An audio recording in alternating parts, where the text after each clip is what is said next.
vie. Alors aujourd'hui, c'est bientôt Pâques, dans 2 semaines. C'est bientôt les vacances, peut-être, pour certains. C'est bientôt le signe d'autres réjouissances. Depuis quelques semaines, on vous a proposé une série vers la croix, vers Golgotha. On a parlé de Pierre, une fois, de son reniement. On a parlé de la trahison de Judas. On a parlé de Jésus qui est arrêté par les autorités. Cette semaine, on a parlé du procès de Jésus aussi, mercredi soir. Pour ceux qui étaient là, vous avez aussi entendu cette étude biblique sur le procès. On va en reparler dans un petit instant. Mais aujourd'hui, le thème, c'est la crucifixion. Et puis si tu as un moment, Marc-Olivier, tu peux me projeter quelques diapos. Oh, voilà, ça on a chanté tout à l'heure. Donc c'est pas ça. Voilà, la croix. Très bien. La croix, c'est un symbole chrétien très ancien. J'ai mis sur l'écran d'autres symboles. Je ne sais pas si vous les connaissez. Qui a déjà vu ces 3 symboles?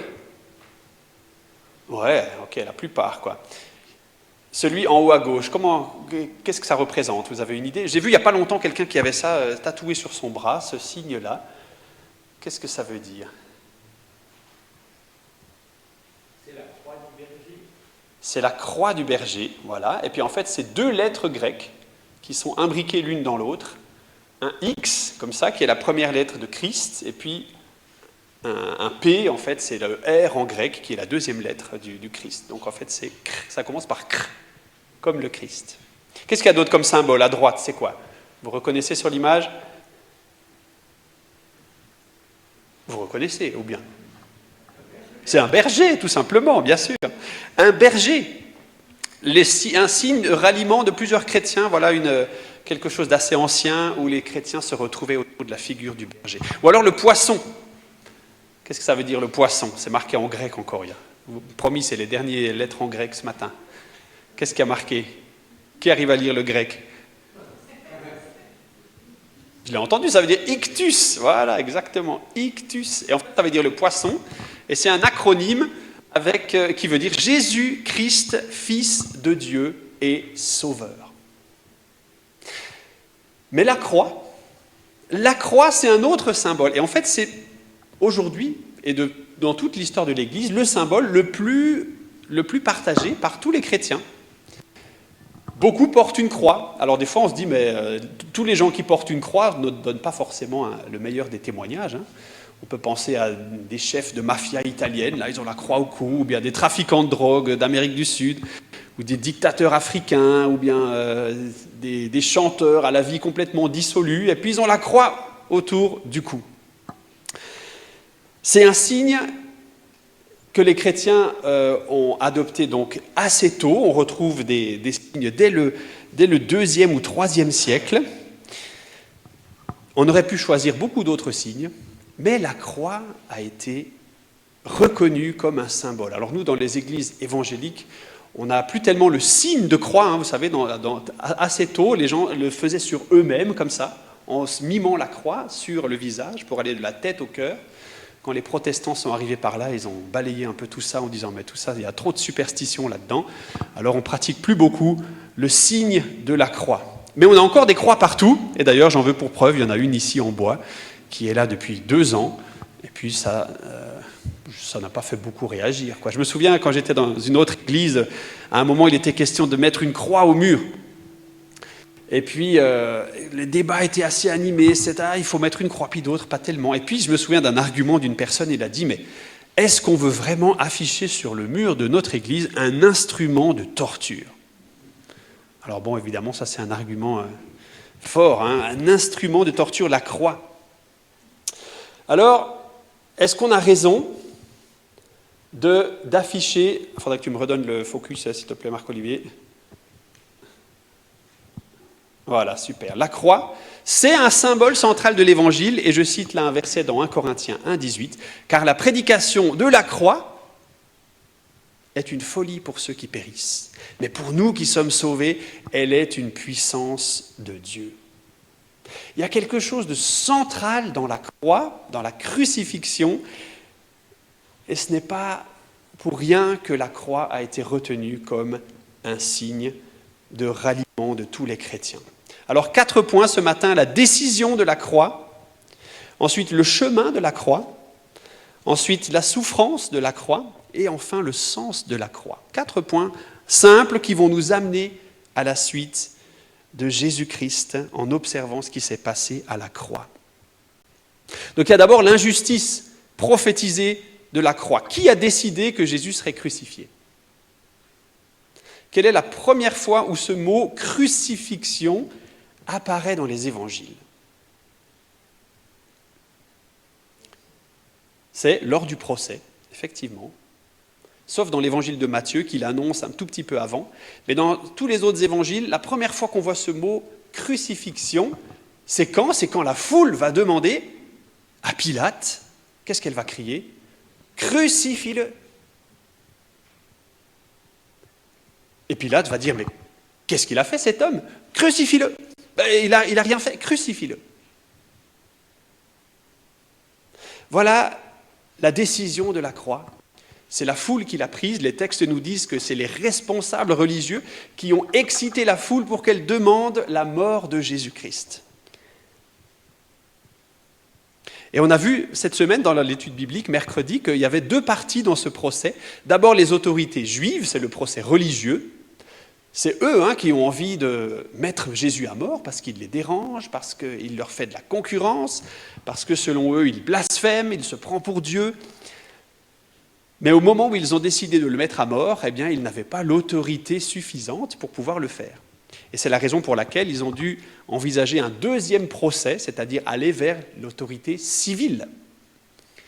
Et l'autorité civile, à l'époque, c'était les Romains qui avaient le droit de prononcer des condamnations à mort. Quel mal a-t-il fait ? Disait Pilate, mais il a quand même, on pourrait dire il a signé, mis à mort, mais en fait le geste concret c'est qu'il s'est lavé les mains en disant décidez vous-même, moi-même je m'écarte de cette décision, mais au final c'est quand même lui qui a donné l'ordre de mettre Jésus à mort.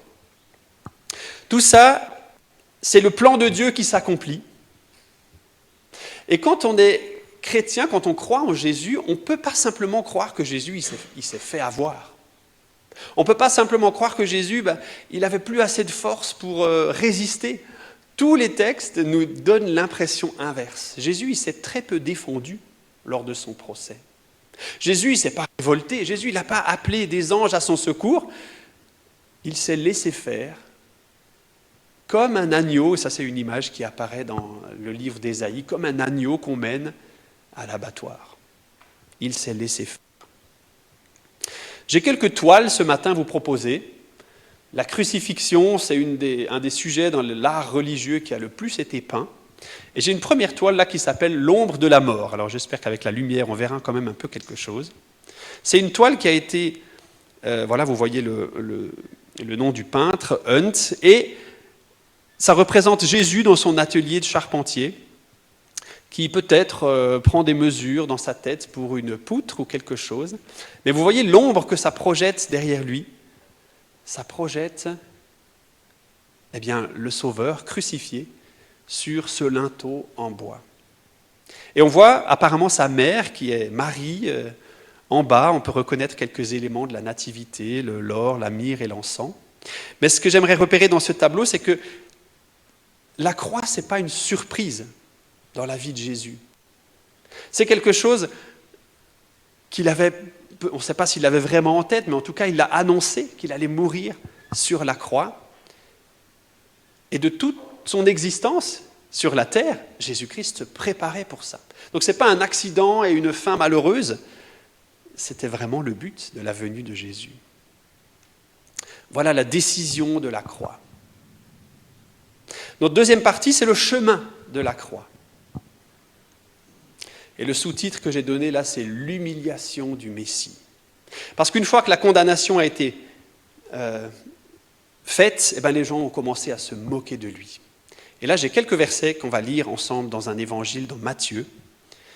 Les soldats du gouverneur conduisirent Jésus dans le prétoire et ils assemblèrent autour de lui toute la cohorte. Ils lui ôtèrent ses vêtements et le couvrirent d'un manteau écarlate. Ils tressèrent une couronne d'épines. Ils posèrent sur sa tête et ils lui mirent un roseau dans la main droite. Puis, s'agenouillant devant lui, ils le raillaient en disant « Salut, roi des Juifs ». Et ils crachaient contre lui, prenaient le roseau, frappaient sur sa tête. Après s'être ainsi moqués de lui, ils lui ôtèrent le manteau, lui remirent ses vêtements et l'emmenèrent pour le crucifier. Quelle scène terrible, où nous voyons que Jésus subit les moqueries. Jésus subit les moqueries comme il les a subies devant Pilate, qui a lui-même ri devant cet homme, s'est moqué de lui. Quelqu'un a dit « Ah ben moi j'ai un manteau, là, ça on pourrait le déguiser en roi ». Quelqu'un d'autre a dit « Ben on va fabriquer une couronne parce que il se prend pour un roi ». Un autre va dire « J'ai trouvé ce bâton, ça va être comme pour un sceptre, et puis on va pouvoir se moquer de lui ». Salut, roi des Juifs. Il crachait sur lui. Voilà les outrages que notre Seigneur a subis. Christ semble vraiment vaincu. Les moqueries et les outrages. Tout le monde se retourne contre lui. Une autre peinture de Titien, ça s'appelle le couronnement d'épines. Le détail que j'ai relevé sur cette toile, je l'ai mis en zoom à droite, c'est un buste de l'empereur romain de l'époque. Et il est vraiment fier, là, au-dessus de ce linteau, comme s'il dominait la situation, comme si Jésus était dominé par les pouvoirs en place. Vous voyez un peu l'image de cette toile ? Jésus dominé par les lances, par ses adversaires, et puis même par l'empereur. Tout le monde s'est lié contre Jésus. Tout le monde s'est retourné contre lui, les autorités juives, les autorités romaines, même la foule et même les amis de Jésus, même les amis proches. Tout le monde s'est retourné contre lui. Et je ne sais pas si nous avions été dans la foule, de quel côté on aurait été. C'est une question qui parfois peut m'effrayer en me disant « mais si j'avais été dans cette foule, est-ce que j'aurais mieux fait que les autres ? Est-ce que j'aurais mieux vu que les autres qui était ce Jésus ?» Troisième peinture, un peu difficile à discerner là, mais c'est l'élévation de la croix. C'est le moment où la croix a dû être levée. Et en fait, ce que j'ai trouvé intéressant dans le détail de cette toile de Rubens, c'est qu'il y a beaucoup de monde pour lever cette croix, n'est-ce pas ? Beaucoup de monde pour lever cette croix. Et si j'avais été là, peut-être que j'aurais aussi monté cette croix avec les autres. Jésus devait sortir à l'extérieur de la ville. Et sur ce chemin de croix, eh bien, il a accompli plusieurs rites du peuple d'Israël où en fait il y a des choses qui se passaient à l'extérieur du camp. Et je cite ici un verset dans la lettre aux Hébreux qui essaye beaucoup de faire le parallèle entre la loi juive, la loi des sacrifices et ce que Jésus a fait. Et il dit, c'est pour ça que Jésus aussi, pour sanctifier le peuple par son propre sang, a souffert hors de la porte.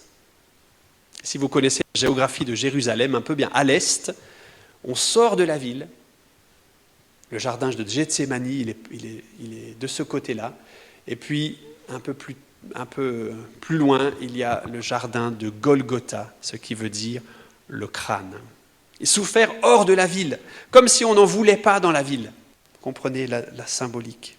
Ça se passe en dehors. Un chemin douloureux. Il existe encore aujourd'hui ce qu'on appelle des chemins de croix. Peut-être vous avez déjà suivi un de ces chemins. Je ne sais pas tellement où il y en a dans la région, peut-être à la chapelle du Fort-Bourg, à Delémont. Là, il y a un chemin de croix là au-dessus. Peut-être qu'il y en a d'autres auxquels vous pensez. Ils ont toujours le même nombre de stations. Il y a 14 stations. Et on appelle ça un chemin de croix où on se rappelle ce chemin de Jésus vers sa croix. Et parfois, il y a une 15e station qui nous fait envisager la résurrection. Mais c'est un chemin qui est douloureux.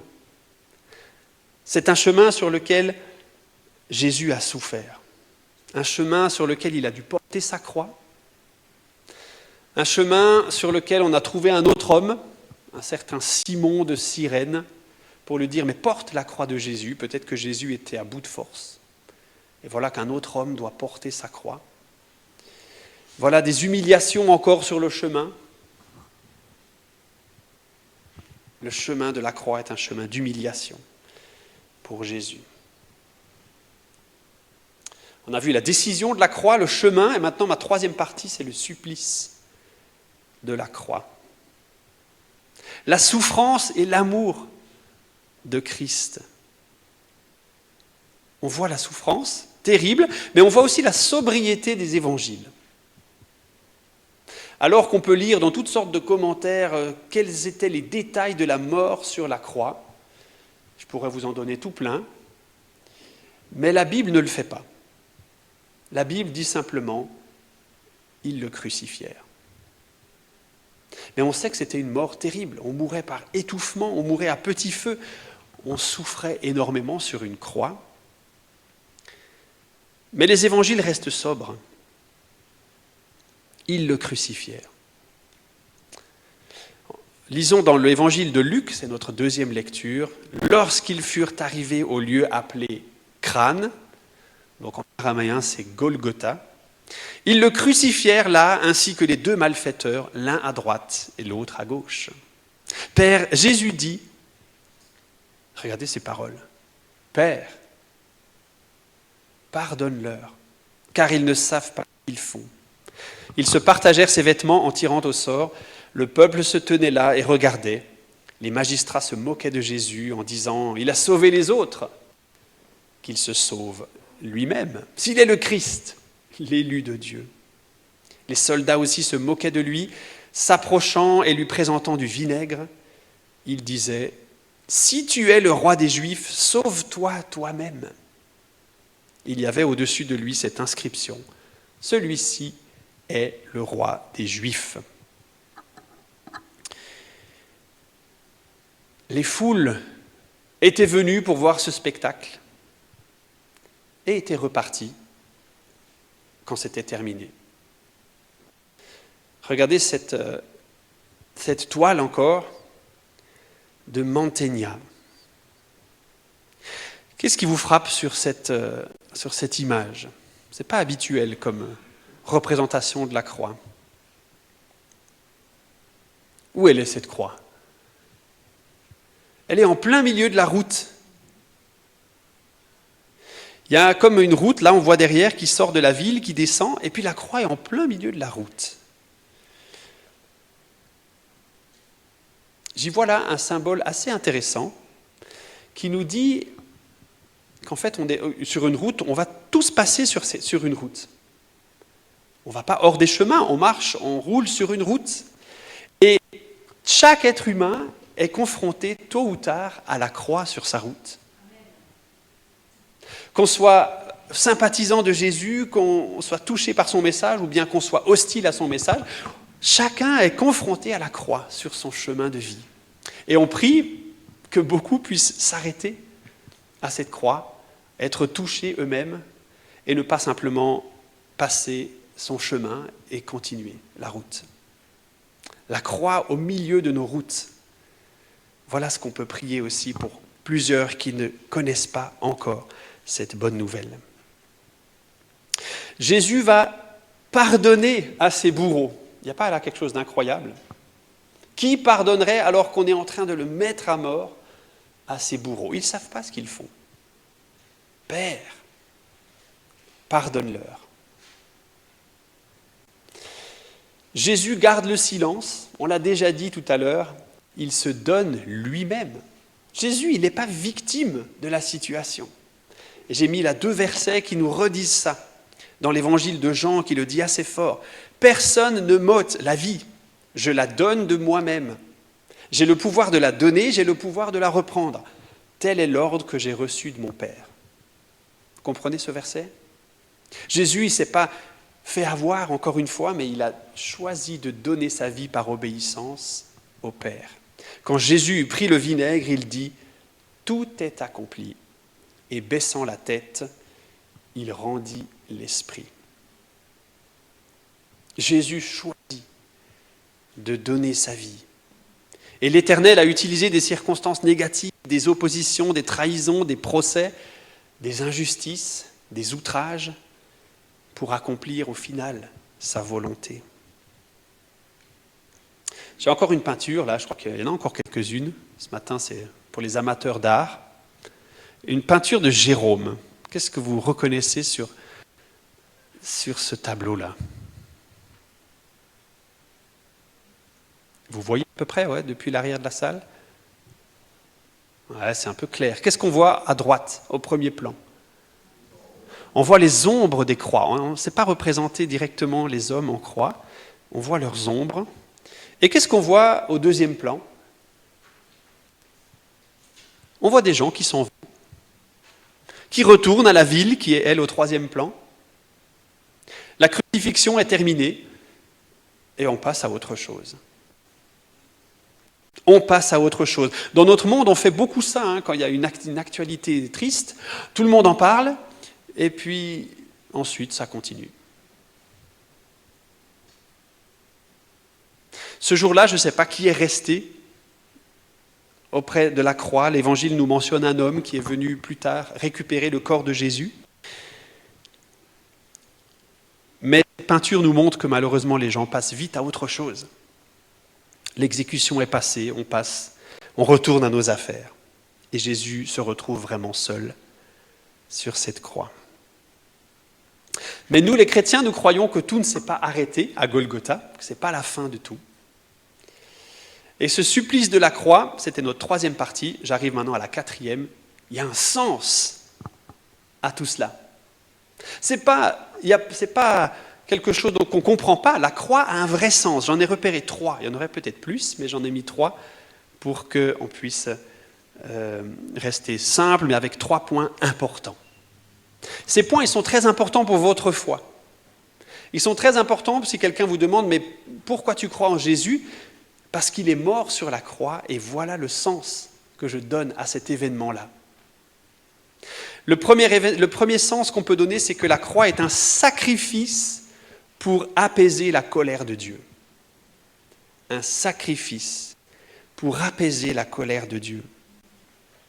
Car Dieu ne nous... Ah, j'avais mis un autre verset, je l'ai mis à l'écran. Car Dieu, 1 Thessaloniciens 5, 9. Dieu ne nous a pas destinés à la colère, mais à recevoir le salut par Jésus-Christ. 1 Thessaloniciens 5, 9. Dieu ne veut pas qu'on subisse sa colère que nous méritons pourtant à cause de notre faute. Jésus est le sacrifice pour apaiser la colère de Dieu.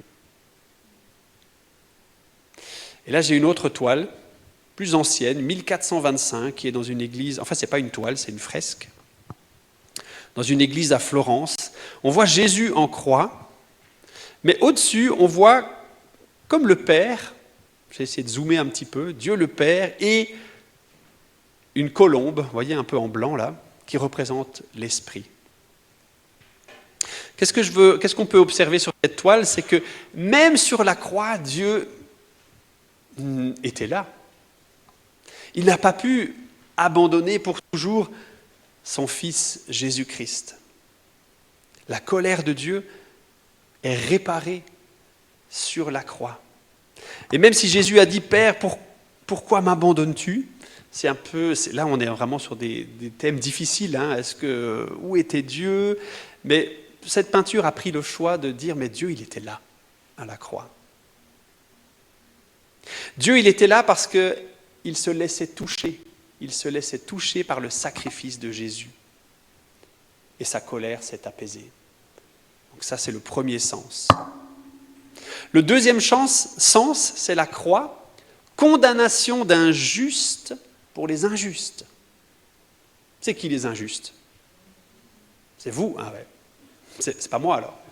C'est vous. C'est nous tous les injustes. Condamnation d'un juste pour les injustes. 2 Corinthiens 5, 21. Celui qui n'a pas connu le péché, il l'a fait devenir péché pour nous, afin que nous devenions justes devant Dieu. 2 Corinthiens 5, 21. Il est devenu pour... Ah ben voilà, c'est le verset que je viens de lire. Allez, encore une toile. Il y en a 9 en tout, on est à la 7. Beaucoup de représentations de la crucifixion font apparaître au pied de Jésus. Quel est le détail là qui est là? Alors, ce n'est pas très réjouissant, mais il y a comme un crâne, un ossement humain. Beaucoup de représentations de la croix dans l'art religieux représentent au pied de Jésus, en fait, la mort d'un autre être humain. Et en fait, cet autre être humain, c'est nous tous. C'est l'humanité en Adam. C'est le premier homme, c'est voilà, donc toute la symbolique biblique. C'est celui-là qui meurt avec Jésus. Jésus est le juste qui meurt à la place des injustes, qui auraient dû être sur la croix à sa place.